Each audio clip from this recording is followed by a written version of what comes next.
Now, the Israeli authorities have shut down a live camera position of the Associated Press news agency located in southern Israel and overlooking Gaza. The news agency has maintained the live shot for many months. Its equipment was also seized. AP says Israeli authorities accused its organisation of violating the newly instituted ban on Al Jazeera. Well, Israel, as I said, has banned Al Jazeera from operating in the country, which is why Mohammed Jamjoom is standing by in the Jordanian capital, Amman. Mohammed, please can you unpack all of this and clarify exactly how this impacts the Associated Press, apparently by association with Al Jazeera? That's right, Neve. Let's try to go through the sequence of events as we know them from the Associated Press. So several hours ago, the AP's live shot position in Sderot, which is a town in southern Israel. That's where the AP had one of their cameras providing a live feed of their vantage point of what they were seeing going on in northern Gaza.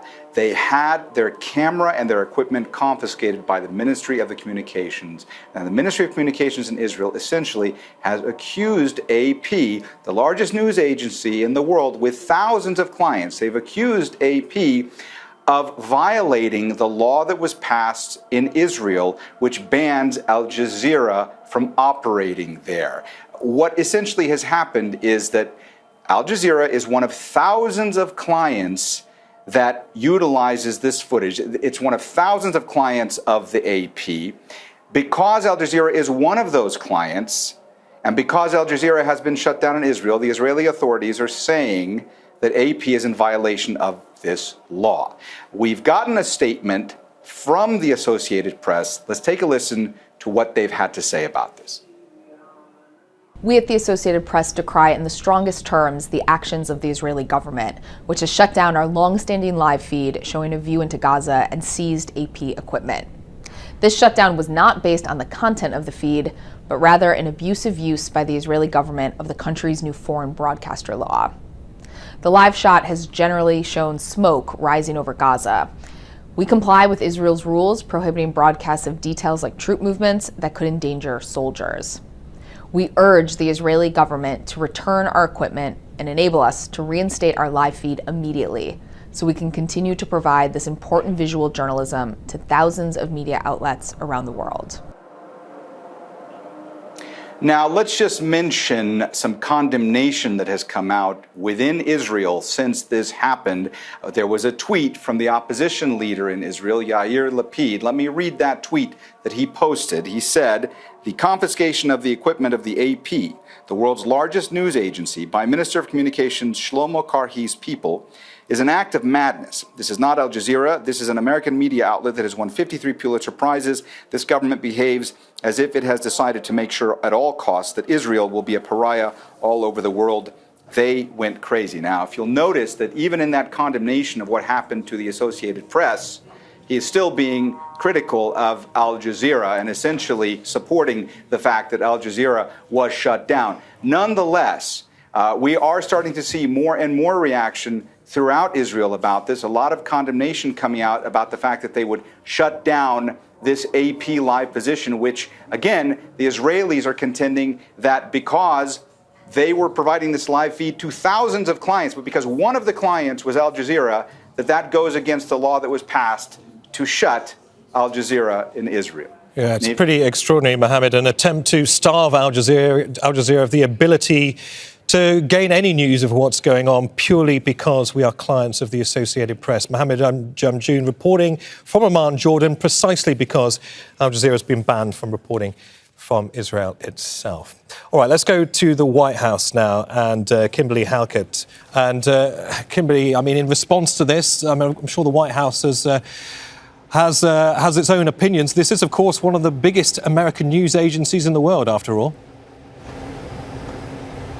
That's right. The White House has been following all of these developments in real time, including the President Joe Biden. And what we know is that the White House not only has defended journalists' right to do their job, but we have now learned has, in fact, been engaging directly with the Israeli government and expressing concerns about the actions of the Israeli government, particularly in the confiscation of the Associated Press camera. camera equipment. So what we know is that they are currently conveying their concerns about this and asking the Israeli government to reverse the decision and to return that equipment to the Associated Press.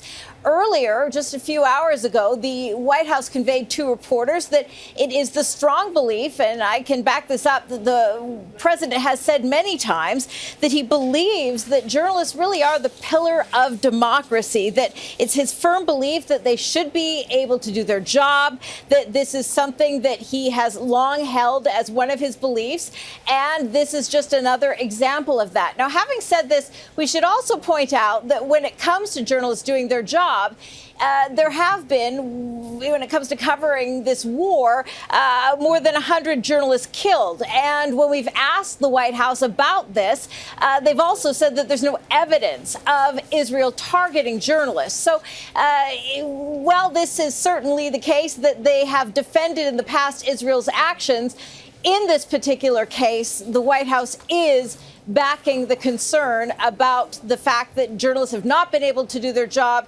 and is fighting on behalf of journalists as we speak. All right. Many thanks for that. Kimberly Halkett at the White House in Washington, D.C. Well, joining us live from New York City is Carlos Martinez de la Serna. He's the program director at the Committee to Protect Journalists. Thank you very much for joining us. Can I start by asking you to explain the Associated Press's importance and reach, and precisely given this situation, what the significance of it all means?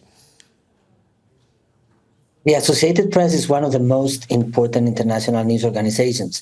They are newswires, so they report on the news around the world, and they distribute their work through to hundreds, thousands of publications around the world. It's a critical voice regarding the coverage of the war, and it's a critical resource for hundreds, again, if not thousands, of news organizations around the world that uses its material on a daily basis. And Al Jazeera is, of course, one of those many clients that the Associated Press has around the world. And now, because of that association, the AP are being asked to cease and desist. And if they don't, they're having their cameras confiscated. Only one camera so far that's on the border with Gaza, directed into Gaza. But this potentially has far-reaching implications.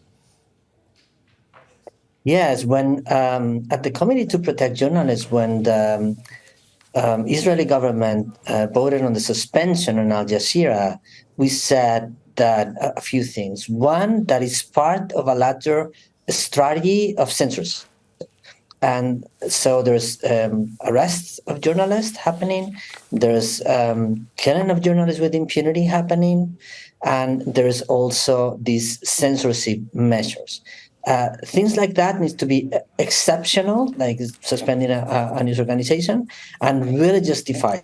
It's not the case. And we also said that the suspension affecting Al Jazeera set a very dangerous precedent for any international news outlet. So AP now is affected by the same type of measure, the same kind of law that's never been justified, that's never been clearly explained, and that will always require to be applied in very exceptional circumstances. So again, what we are seeing is this censorship regime being expanded, now affecting Associated Press. This has implications for anyone that cares about press freedom in Israel, about the coverage of the war, and the important, essential role journalists play in covering the war. Right, Carlos, at the moment, as far as we understand it, it is only because of this one locked-off camera shot pointing into Gaza. But we use also the Associated Press in terms of their pictures that are often worked into our own news reports. Al Jazeera, like many other news organizations around the world, also uses Reuters, Andalou, the Agence France Presse. There are so many agencies that are vital sources of news for not only us, but many other networks. I share exactly the same concern, and I think it's unfortunately what we have been denouncing for months already about why targeting Al Jazeera first wasn't by no means justified and couldn't be tolerated just based on the international standards for press freedom. At a time of war, it's more important than ever to have as many voices as possible, covering the war, bringing different perspectives to the public. So the measure that now is affecting AP in Israel, a specific coverage they're not seem to be able to do, might perfectly be the case tomorrow for another international news wire, because they can perfectly use the same pretext they're using right now to limit and censor AP's coverage. Carlos Martinez de la Serna, Programme Director of the Committee to Protect Journalists. It's been a pleasure to have you on the programme. Thank you very much for helping us also work out what this all means. Make sure to subscribe to our channel to get the latest news from Al Jazeera.